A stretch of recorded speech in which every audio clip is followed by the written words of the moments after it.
नमस्कार, मी मेघनाच किचनमध्ये तुमचं स्वागत आहे। तर आज मी इथं बनवणार आहे शेवयाचं उपीट। जरा वेगळी पद्धत आहे आणि लवकर सुद्धा होईल। तर त्यासाठी इथं शेवया घेतलेल्या आहेत। त्याचबरोबर इथं कांदा, टोमॅटो आणि हिरवी मिरची हे सगळं बारीक कट करून घ्यायचं आहे। तर तुम्ही प्रमाण कमी जास्त करू शकता। तर हिरवी मिरची आत मी थोडंसं जास्त घेतलेले आहेत, तुम्ही कमी जास्त करू शकता तिखटाचं। त्याचबरोबर कांदा आणि टोमॅटो सुद्धा इथं पहिलं चिरून घ्यायचं आहे।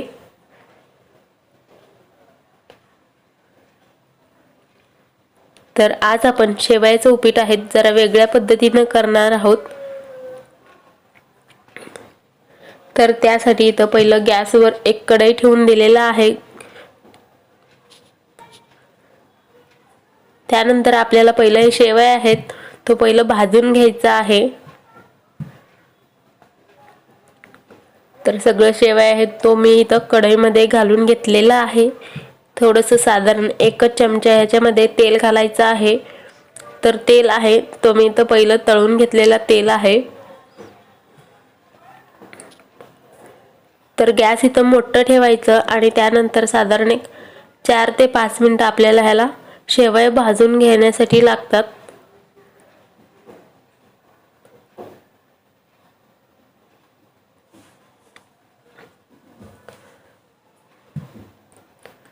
तर तुम्हाला माझा आजचा व्हिडिओ आवडत असेल तर प्लीज लाईक, शेअर, सबस्क्राइब करा। तर 2 ते 3 मिनिटं झालेले आहेत।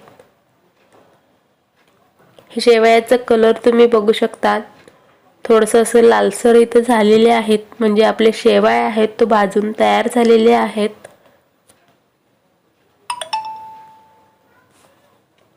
त्यानंतर इकडं बाजूला एका पातेल्यामध्ये पाणी गरम होण्यासाठी ठेवून दिलेला आहे आणि इकडे शेवया सुद्धा आपले भाजून झालेले आहेत। तर आता हे गरम पाणी ह्या शेवयामध्येच घालायचं आहे। तर ह्या शेवयामध्ये गरम पाणीच घालायचं आहे, थंड नाही घालायचं। आणि एकदा छान असं मिक्स करायचं। तर आपल्याला पहिलं फक्त शेवया भाजून पहिलं शिजवून घ्यायचं आहे। खूप जास्त वेळ नाही लागत, 1-2 मिनिटात हे आपले शेवया आहे तो छान असं शिजून होतील।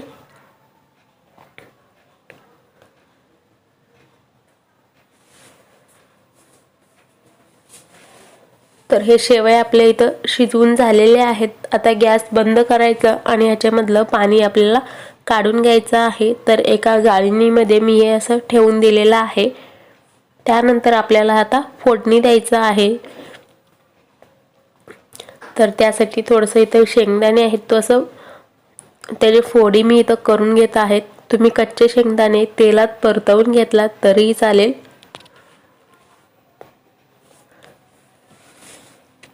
त्याचबरोबर आता त्याच कढईमध्ये तेल गरम होण्यासाठी ठेवून द्यायचं आहे।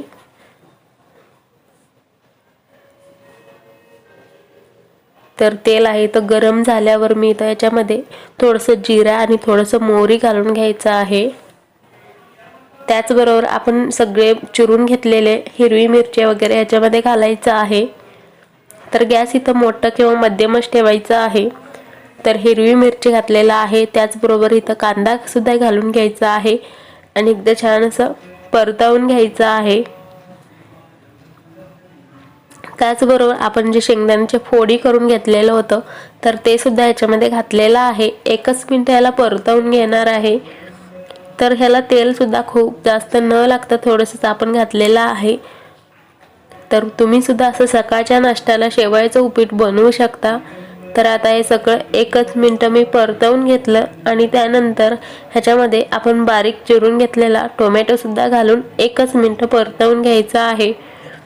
तर ह्याच्यामध्ये आपल्याला खूप काही न घालता किंवा जर तुम्हाला इथं वाटाणे वगैरे घालायचं असतील तर तुम्ही घालू शकता, किंवा फुटाणे वगैरे घालायचं असतील तर तुम्ही ते सुद्धा ह्याच्यामध्ये घालू शकता। तर 2 मिनिटं इथं झालेले आहेत। मी इथं बारीक गॅस ठेवून ह्याला सगळं मिक्स करून घेतलेलं आहे। याच्यामध्ये थोडंसं हळद घालायचं आहे, जर तुम्हाला इथं थोडंसं लाल तिखट घालायचं असेल तर तुम्ही लाल तिखट घालू शकता, तर मी इथं नाही घालत आहे. तर हळद घालून सगळीकडे मिक्स करून घेतलेलं आहे.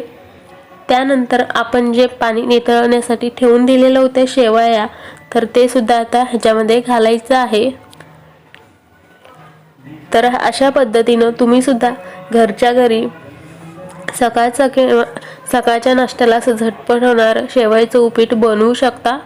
तर आता आपण ह्याच्यामध्ये चवीपुरतं अजून मीठ घातलेलं नाहीये, तर हे सगळं शेवया ह्याच्यामध्ये घातल्यावर चवीपुरतं मीठ ह्याच्यामध्ये घालायचं आहे आणि एकदा सगळीकडे छान मिक्स करायचं आहे. गॅस इथं तुम्ही बारीकच करायचा आहे. तर व्हिडिओ आवडला असेल तर प्लीज लाईक, शेअर, सबस्क्राईब करा.